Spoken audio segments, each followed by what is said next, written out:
Dame de beber, temas de espiritualidad, por el padre José María Iraburu.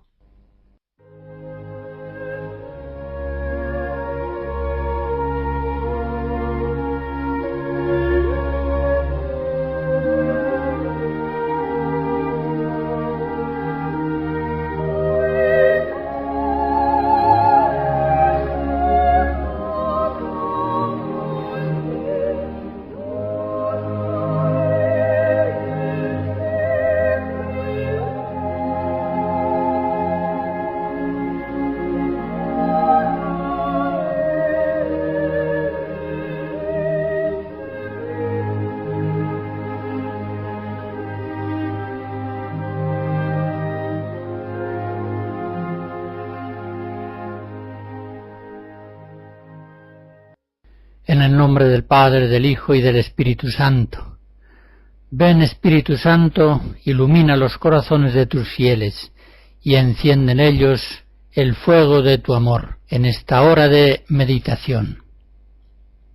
Decía en la anterior conferencia cómo la predicación de Jesucristo siempre llama a conversión.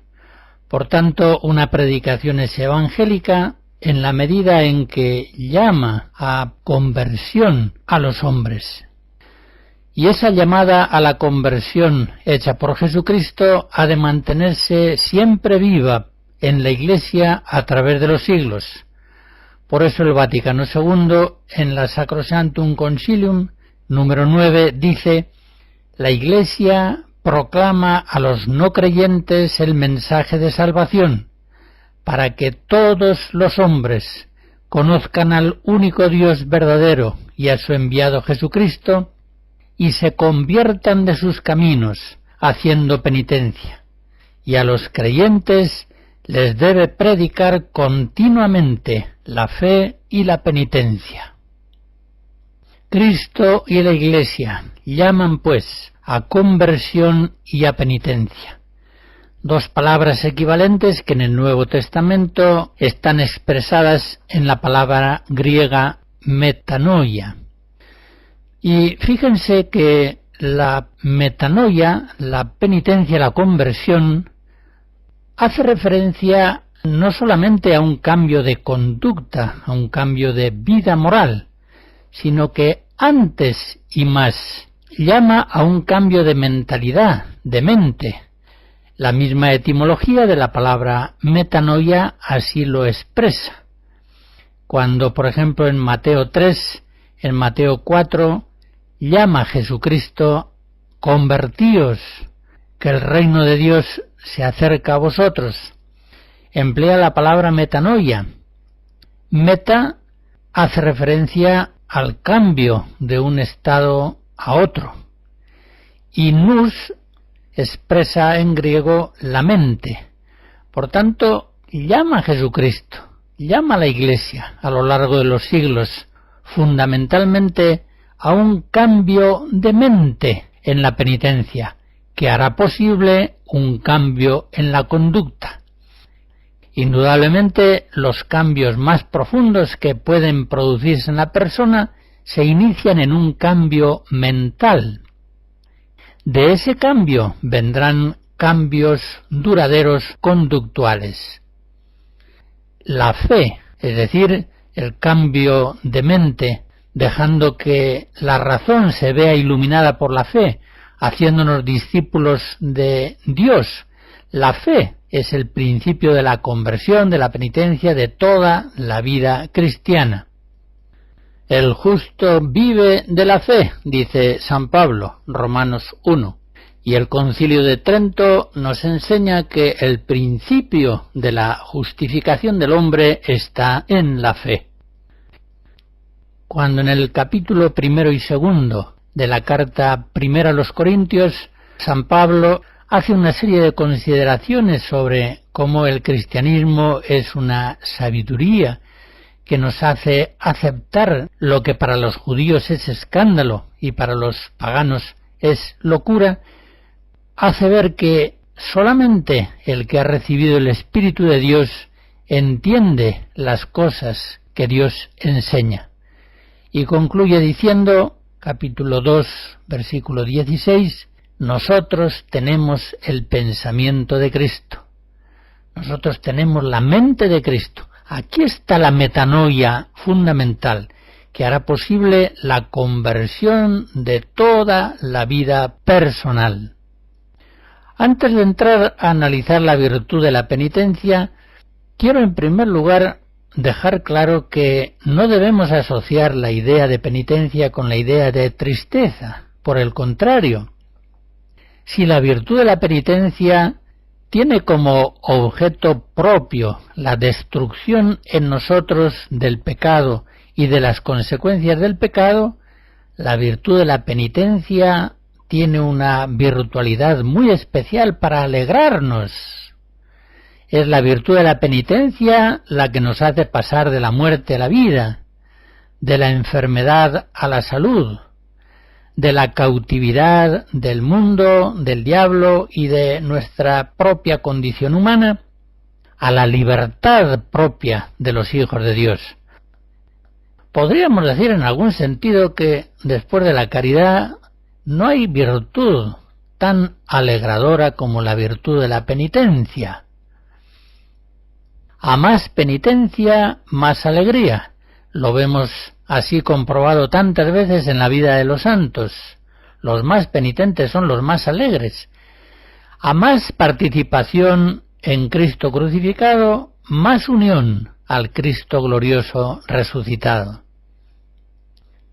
En fin, entremos ya a analizar la virtud de la penitencia, una virtud específica que, como recordaba en la pasada conferencia, tiende a destruir en nosotros el pecado en cuanto es ofensa de Dios por medio del dolor y de la satisfacción, y tiende también a destruir las consecuencias que el pecado ha dejado en nosotros. La virtud de la penitencia, por tanto, constituye una virtud especial, con una serie de actos que la integran y, sin duda, es una de las principales virtudes de la vida cristiana. Hace posibles todas las demás virtudes. Es cierto que el bautismo perdona el pecado original y los pecados personales que haya podido haber después del nacimiento, pero persiste en el cristiano bautizado esa inclinación al mal, que en teología se llama concupiscencia. Trento nos dice que esa concupiscencia, esa inclinación al mal, que es nativa, no es en sí misma pecado, pero procede del pecado e inclina al pecado.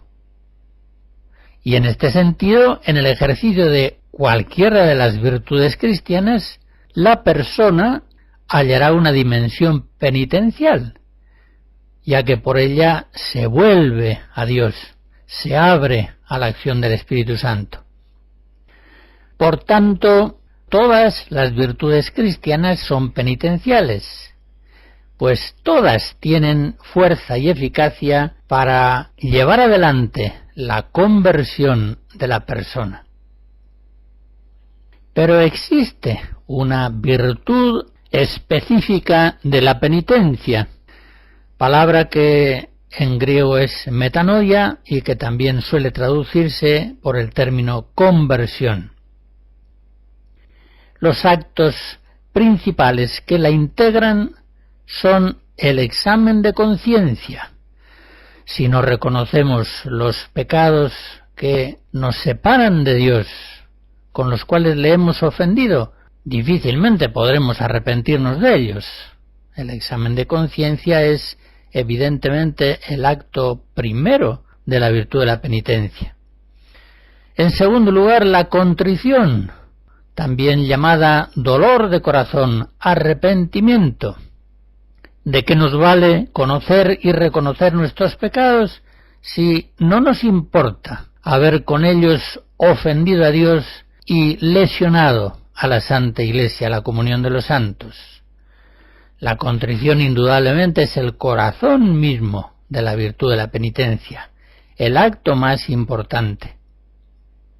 En tercer lugar, el propósito de la enmienda.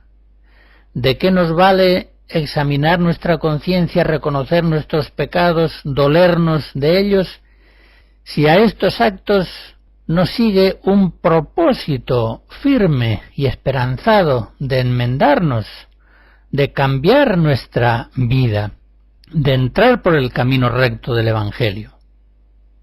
En cuarto lugar, vendría la confesión oral, cuando el ejercicio de la virtud de la penitencia toma forma sacramental.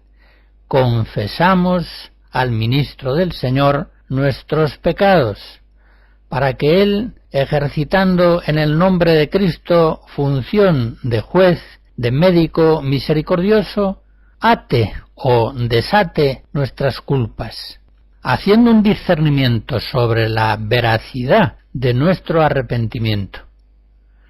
Y por último viene la expiación, la satisfacción o reparación por las culpas cometidas.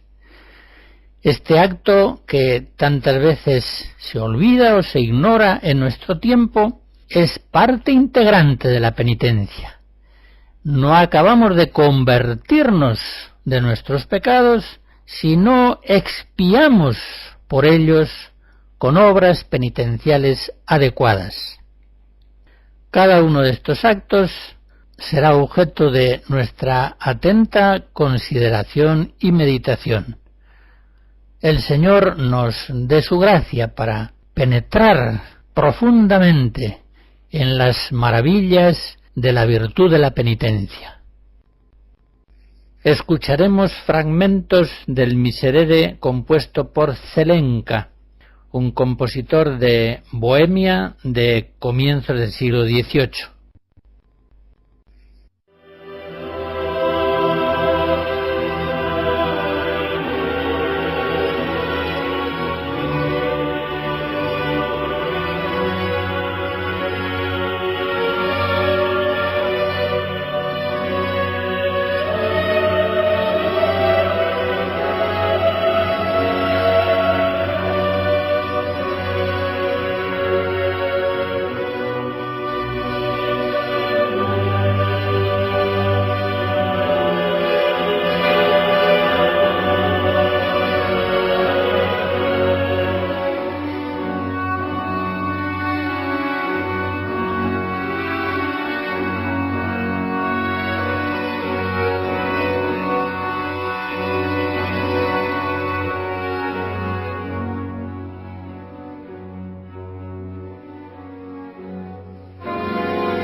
Consideremos en primer lugar el examen de conciencia, el acto primero que integra la virtud de la penitencia. El examen de conciencia hay que hacerlo en la fe y, más que mirándose a uno mismo, viéndose a uno mismo en ese espejo de santidad que es Cristo. Pensemos que el hombre pecador, el hombre avaro, soberbio, prepotente, perezoso, cuanto más pecador es, menos conciencia suele tener de su pecado. ¿Cuántas veces los sacerdotes comprobamos, por ejemplo, en confesiones de tiempo de Cuaresma, personas que se acercan al sacramento sin haberlo hecho quizá hace 20 años, personas con una vida espiritual precaria, miserable, y que, sin embargo, apenas encuentran pecado alguno del cual acusarse?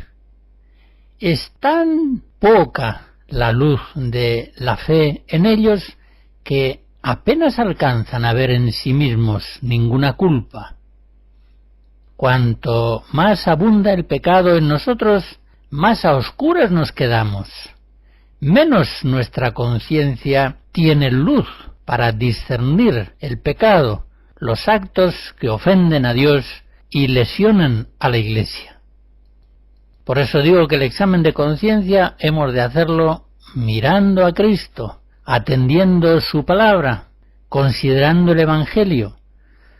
Si el penitente mirase más a Dios y a su enviado Jesucristo, si recibiera más la luz de su palabra, si frecuentara más la lectura del Evangelio y de la vida de los santos, indudablemente se daría cuenta mucho más fácilmente de su miserable situación y al mismo tiempo la vería en relación a la misericordia divina. No la vería, pues, con amargura y desesperanza, sino con paz y esperanza de salvación.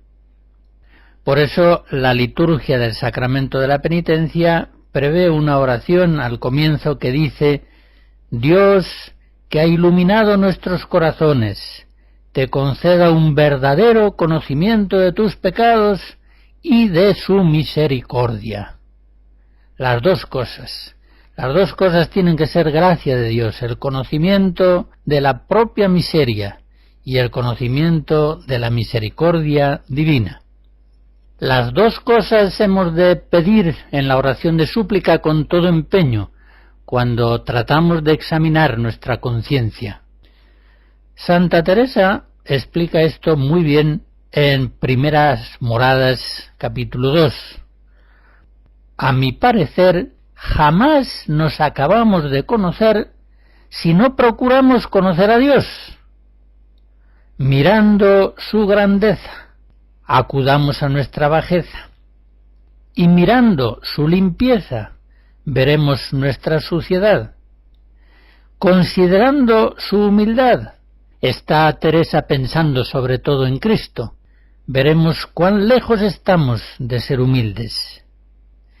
Y hay en esto dos ganancias. La primera, que una cosa parece blanca, muy blanca, junto a la negra, y al contrario, la negra junto a la blanca, es decir, un conocimiento por contraste. Y la segunda ventaja es porque nuestro entendimiento y voluntad se hacen más nobles y dispuestos para todo bien, tratando a vueltas de sí con Dios, y en cambio, si nunca salimos de nuestro océano de miserias, es mucho inconveniente. Por eso sigue diciendo Santa Teresa, para conocernos a nosotros mismos de verdad, pongamos los ojos en Cristo nuestro bien, y allí aprenderemos la verdadera humildad. Y pongamos los ojos en sus santos, y así se ha de ennoblecer el entendimiento, y el propio conocimiento no hará al hombre rastrero y cobarde. Así es, el hombre conoce su propia condición de pecador en la medida en que conoce la santidad de Dios.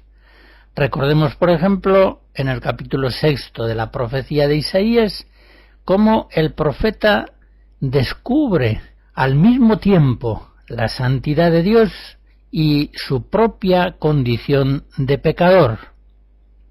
En la misma visión que le permite contemplar al Señor sentado sobre un trono alto y sublime, en esa misma luz contemplativa se hace consciente de su condición de pecador.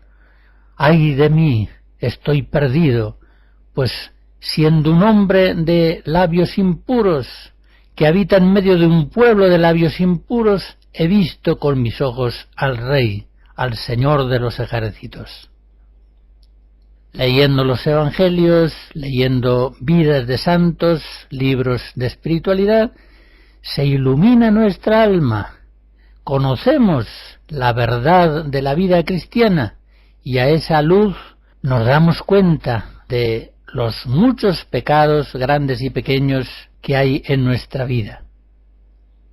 Cuando una mujer quiere hacer la limpieza de una habitación, lo primero que hace es iluminarla lo más posible, para que se vea toda suciedad, por pequeña que sea, aunque se trate de una telaraña. Si no hay mucha luz, no se puede limpiar adecuadamente una habitación. Santa Teresa, en el capítulo 19 de su vida, aplica este ejemplo a ese examen de nuestra propia vida. Y dice que cuando la oración se va haciendo alta y contemplativa, se ve el alma claramente indignísima, porque en habitación a donde entra mucho sol no hay telaraña escondida. Ve su miseria. Se le representa su vida pasada y la gran misericordia de Dios.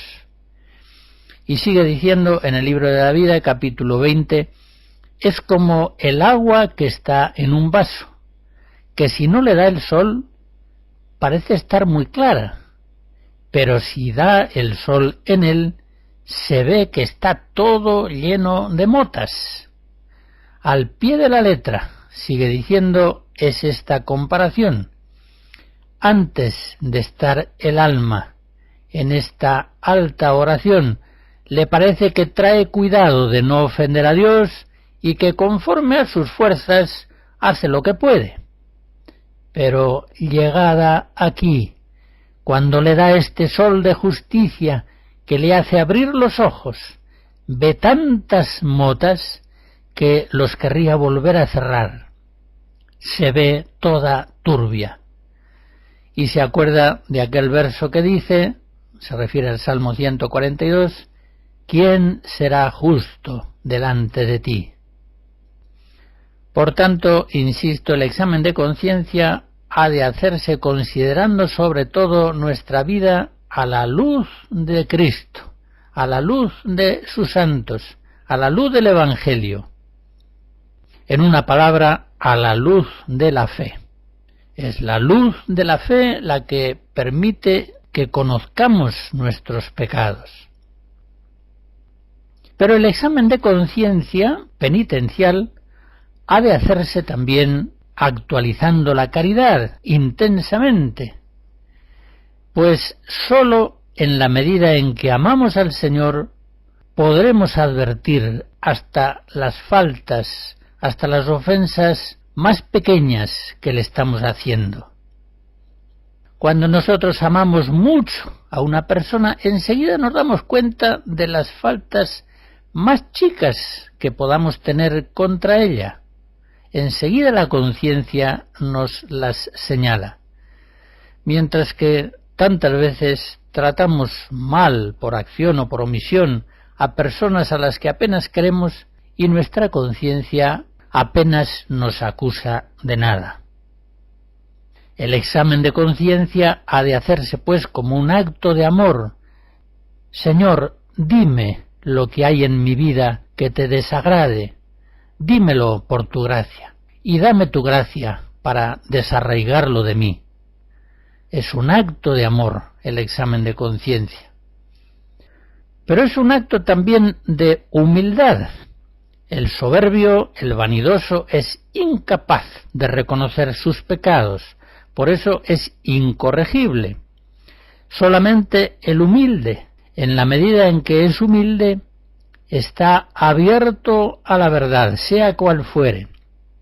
Tiene ojos para ver en sí mismo sus defectos, sus culpas y pecados.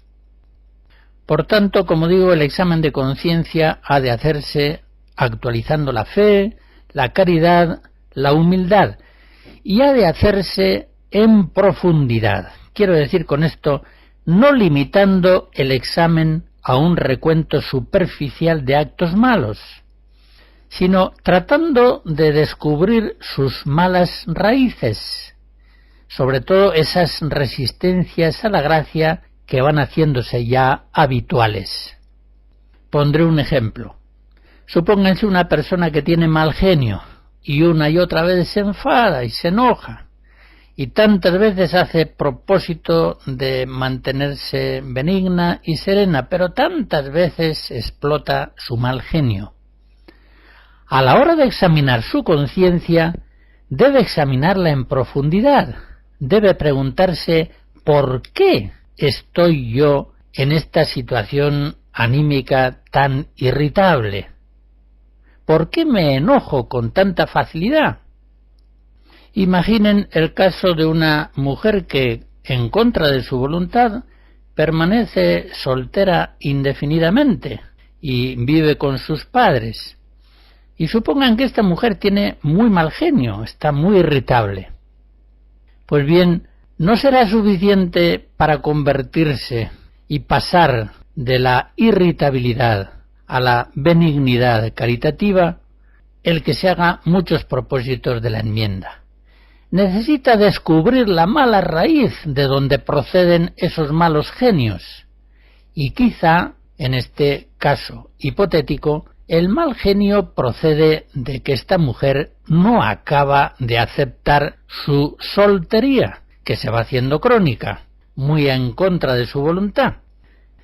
Pues bien, mientras no acepte la voluntad de Dios providente y no acepte con humildad y paz en su corazón su condición de soltera, viviendo sola con sus padres, no podrá corregirse de sus malos genios.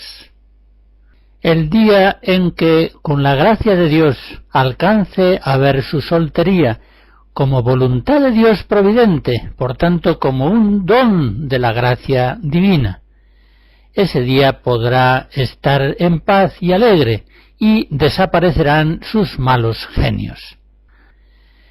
Valga este ejemplo para hacer gráfico lo que estoy diciendo. El examen de conciencia no debe limitarse a reconocer los malos frutos que se producen en el árbol de nuestra vida.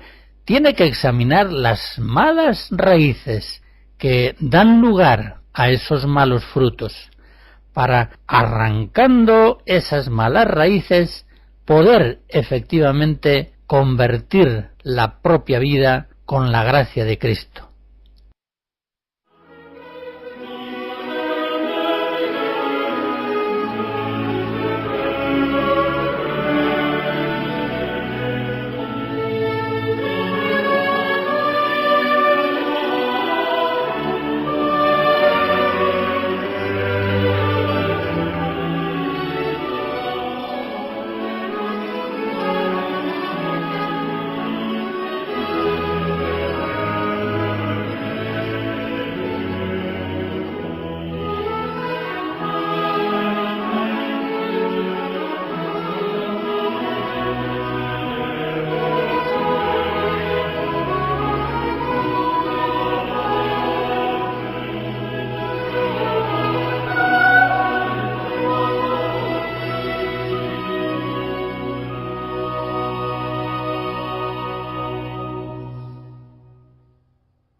Entre todos los actos de la virtud de la penitencia, el más importante, sin duda alguna, es el dolor de corazón por haber ofendido a Dios. Y ya se comprende que la contrición ha de ser un acto de amor, un acto de caridad al Señor. Cuanto más encendido está nuestro amor a Dios, más profunda será nuestra contrición.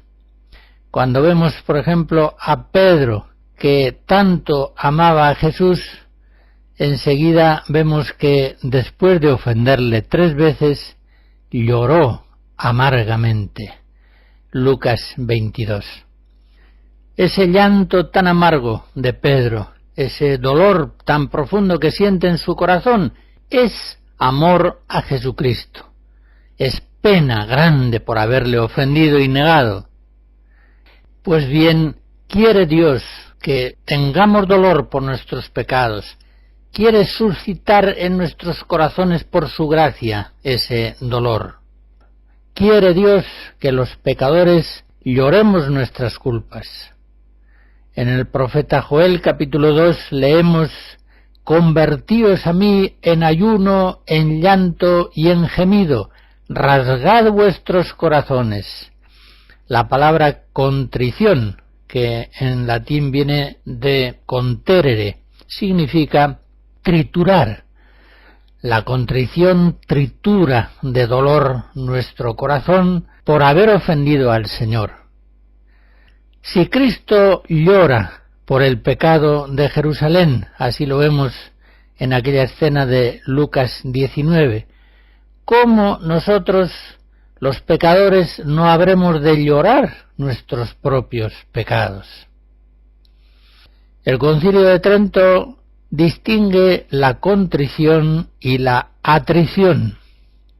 La contrición, dice, ocupa el primer lugar entre los actos del penitente y es un dolor del alma y detestación del pecado cometido con propósito de no pecar en adelante.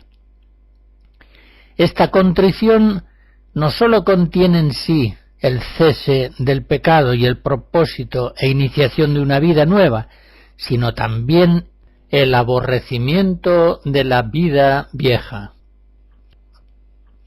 Y el mismo concilio define y describe la atrición diciendo que ésta se concibe comúnmente por la consideración de la fealdad del pecado y por el temor del infierno y de sus penas, y si excluye la voluntad de pecar y va junto con la esperanza del perdón, no sólo no hace al hombre más hipócrita y más pecador, esto es una cosa que decía Lutero, sino que es un don de Dios, es un impulso del Espíritu Santo que todavía no inhabita en el pecador, ¿se entiende?, sino que solamente mueve y con cuya ayuda se prepara el penitente el camino para la justicia. Y aunque sin el sacramento de la penitencia no puede la atrición por sí misma llevar al pecador a la justificación, sin embargo le dispone para impetrar la gracia de Dios en el sacramento de la penitencia. Vuelvo a decir que entre los actos que integran la virtud de la penitencia, el más importante es es el dolor de corazón, sea en su forma perfecta la contrición o en su forma menos perfecta, la atrición. Y en este sentido es un gran error considerar inútil la formación del dolor espiritual por el pecado. Es un error también dar por supuesto que nos dolemos de nuestros pecados. Hay personas que, por ejemplo, a la hora de preparar la confesión sacramental, centran su atención casi exclusivamente en el examen de conciencia, en elaborar una buena y completa lista de pecados. Pero no ponen atención para activar con la gracia de Dios el dolor de corazón, el arrepentimiento, la pena por haber ofendido al Señor en esos pecados. Piénsenlo un poco y enseguida se darán cuenta de que una lista muy perfecta de pecados, si no nos importa cada uno de ellos gran cosa, no tiene valor en orden a reconciliarnos con Dios. El dolor de corazón es sin duda lo más precioso que el penitente puede ofrecer al sacramento, y en modo alguno debe omitir su actualización intensa, dándolo quizá por supuesto. Más aún, debemos tener gran cuidado en que nuestro dolor de corazón tenga calidad realmente espiritual, es decir, haya sido generado en fe y caridad. Pensemos con humildad y realismo que muchas veces nos dolemos por nuestros pecados en cuanto ellos significan una falla personal, una frustración de nuestras buenas intenciones, una humillación ante nosotros mismos y después también una humillación ante el confesor, una ocasión de perjuicios, de complicaciones en nuestra vida, unas deficiencias que nos hacen sentirnos mal interiormente. Pero ya comprenden ustedes que todo esto no es propiamente el arrepentimiento. El arrepentimiento está hecho de dolor de haber ofendido a Dios y de haber lesionado a la Iglesia con nuestros pecados. Por eso debemos procurar la calidad espiritual de nuestro arrepentimiento penitencial, de tal modo que verdaderamente lo que nos duela principalmente del pecado sea el amor de Dios que hemos rechazado, que hemos despreciado y ofendido. La contrición es el acto más importante de la penitencia, vuelvo a decirlo, y por eso debemos pedirla con todo empeño. Debemos pedir la gracia de llorar nuestros pecados y debemos procurar este auténtico dolor de corazón mirando a Dios, mirando al Padre.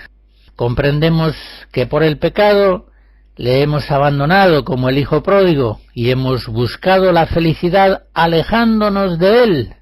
Lucas 15. Al pecar hemos buscado nuestra realización personal renegando de nuestra filiación divina. Es un espanto. Mirando a Jesucristo es como llegaremos a suscitar en nuestro corazón con la ayuda de su gracia el verdadero dolor por el pecado. Contemplándole sobre todo en la cruz, viéndole destrozado por nuestras culpas, así conocemos qué hacemos al pecar. Así es como podremos conseguir que nuestro pecado realmente nos duela. Voy a poner un ejemplo un poco precario, pero que sin embargo lo considero expresivo. Imagínense ustedes una persona que se acercase al crucificado delante de la Virgen, de las piadosas mujeres y San Juan, y con un alfiler se entretuviese en pinchar los pies de Jesucristo, del Cristo crucificado. ¡Qué espanto, qué horror! Este hombre está loco, no tiene conciencia.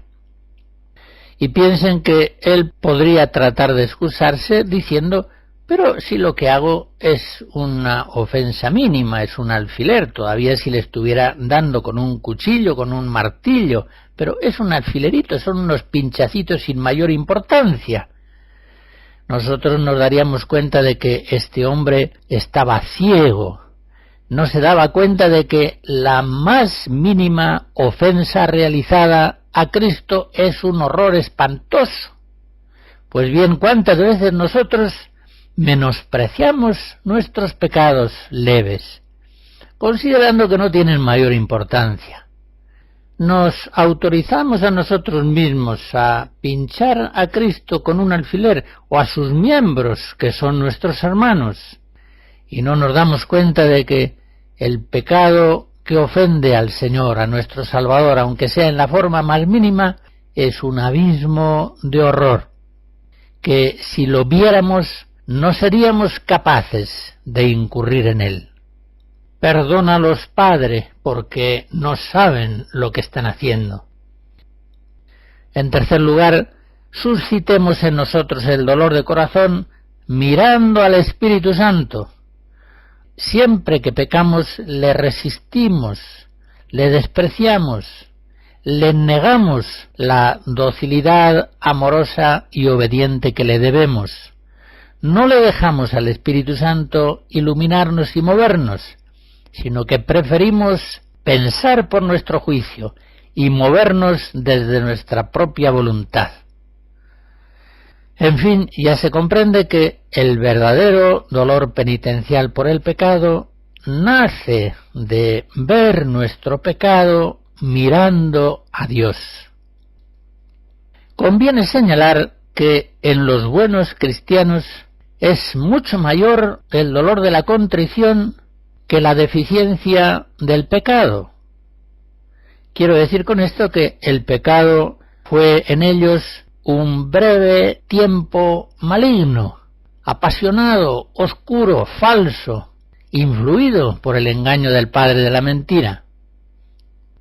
Pero en cambio el arrepentimiento en los cristianos fieles es un sentimiento profundo, es una detestación dolorosa de la voluntad, es largo y consciente, es personal y profundo. Es en el dolor del pecado donde más se expresa la verdad de la persona. Y tengamos también en cuenta que cuando la contrición es muy intensa, no solamente destruye totalmente el pecado, sino que deja acrecentada la unión con Dios. Es como en las peleas entre novios, que a veces, tras la ofensa, si en la reconciliación hubo un dolor y un amor muy sinceros, quedan los novios más unidos que antes de que se produjera esa ofensa entre ellos.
Si recuerdan, antes les decía que el examen de conciencia es ante todo un acto de fe, un mirar la propia conciencia a la luz de Cristo, a la luz de su Evangelio.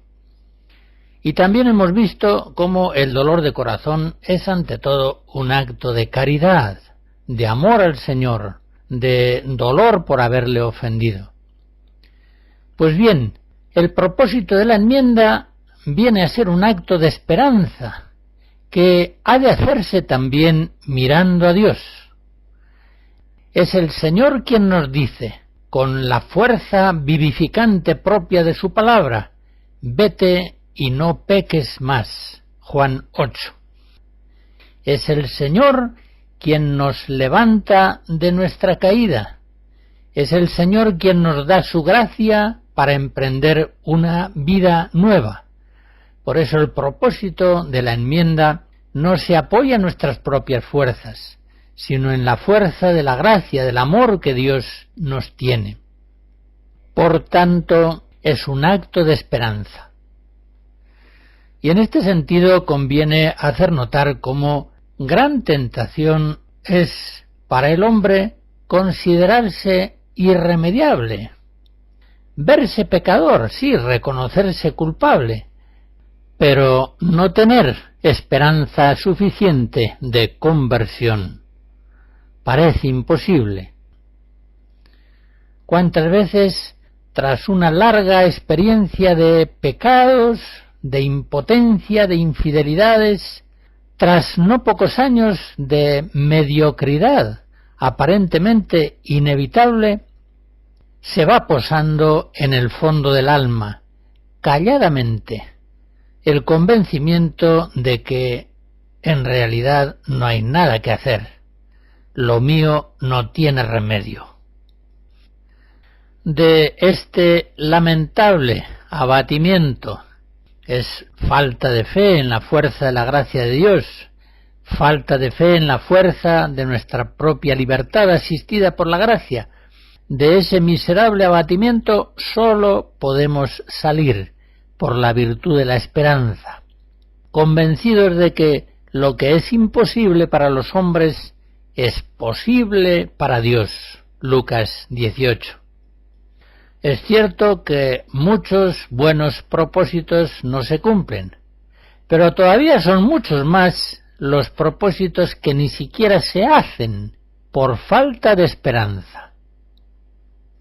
Pues bien, al actualizar la virtud de la penitencia, concretamente cuando la realizamos en el sacramento, hemos de reafirmar el propósito de la enmienda, no dándolo tampoco por supuesto.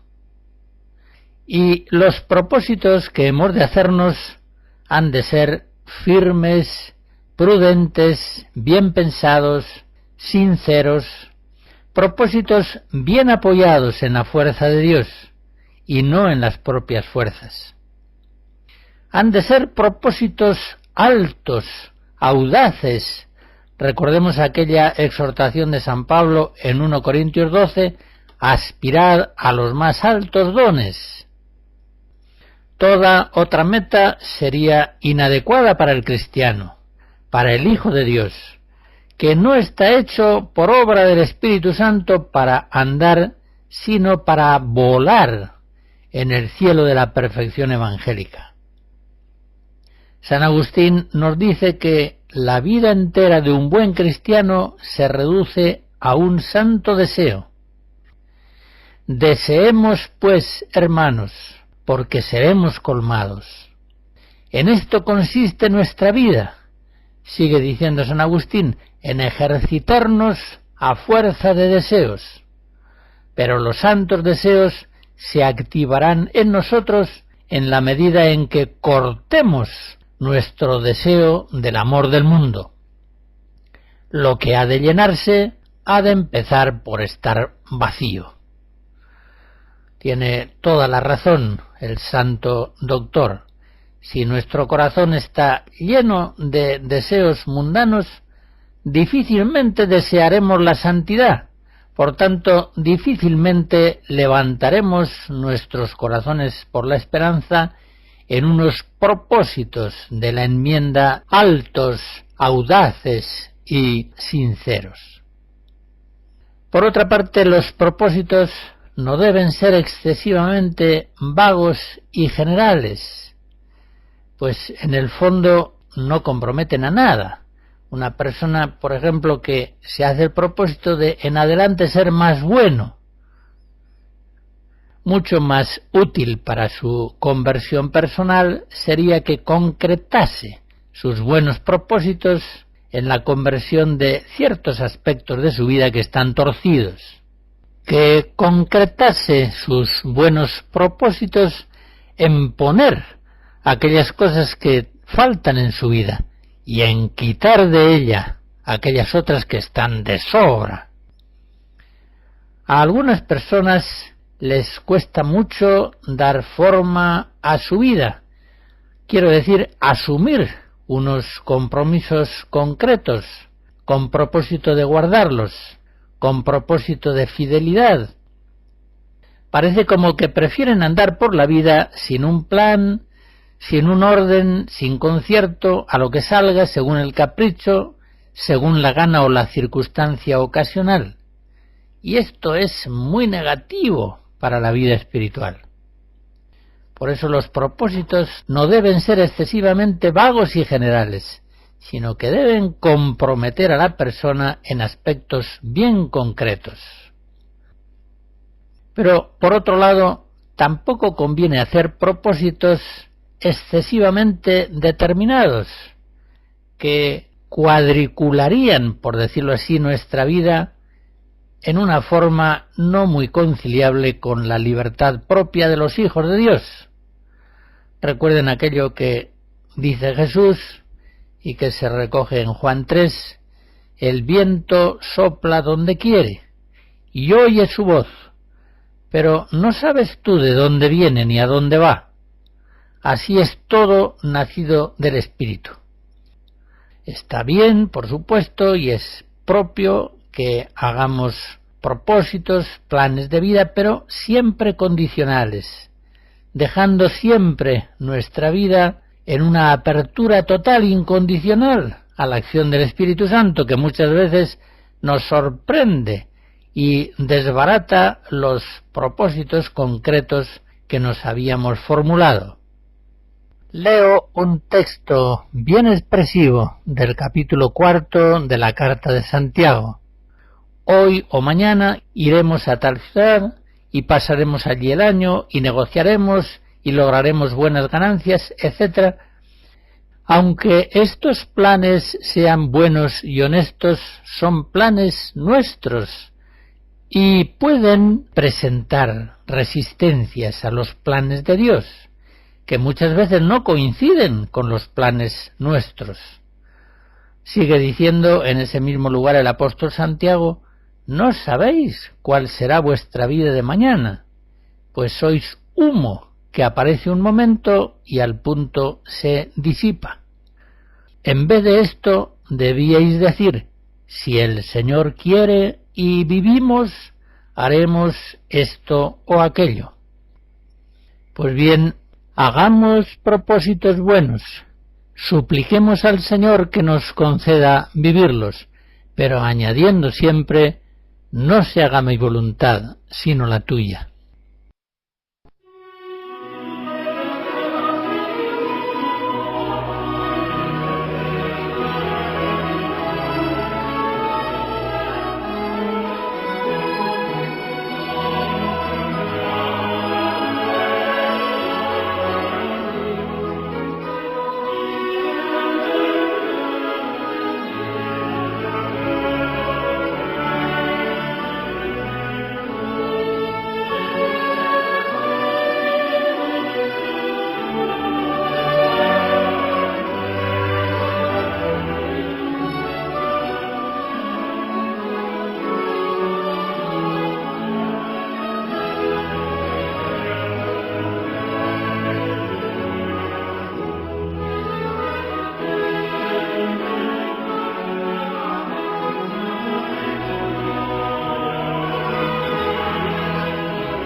La bendición de Dios Todopoderoso, Padre, Hijo y Espíritu Santo, descienda sobre ustedes y les guarde siempre.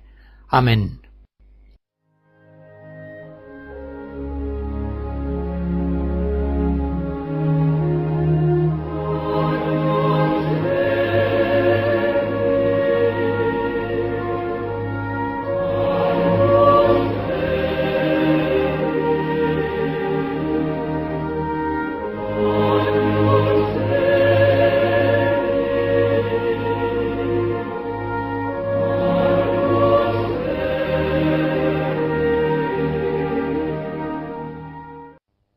Hemos escuchado Dame de beber, temas de espiritualidad por el padre José María Iraburu.